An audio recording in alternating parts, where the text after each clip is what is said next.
it means a lot and we really appreciate it. Yes, kahit maulan, nandito kayo, sinusuportahan kami. Maraming salamat po.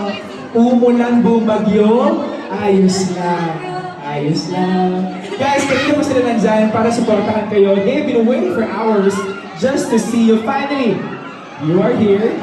Andres, how does it feel that later, seconds from now, mapapanood mo na yung Minamahal? How do you feel about it?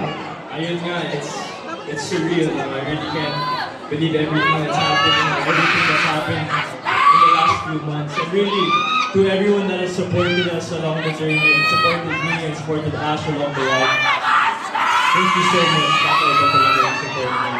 We're just appreciative to be here. Beautiful. Ang ganda na sinabi mo, thank you to everyone supporting you along the ride. Kasi it's really a beautiful ride. Now, Ash, wow, is this your first film? As a lead. As a lead, guys, as a lead! Oh, ang feeling!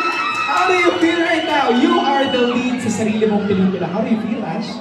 Wala, hindi ako makapaniwala pa rin hanggang ngayon. Hindi pa rin lahat nagsisink in. Pero mas nararamdaman ko ngayon yung pagmamahal at suporta ng bawat isa na nandito. Maraming salamat po.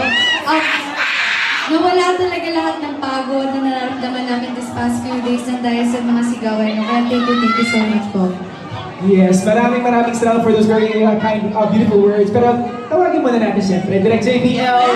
Join us here on stage, Direk. Welcome. Direk, ayan, grabe. Direk.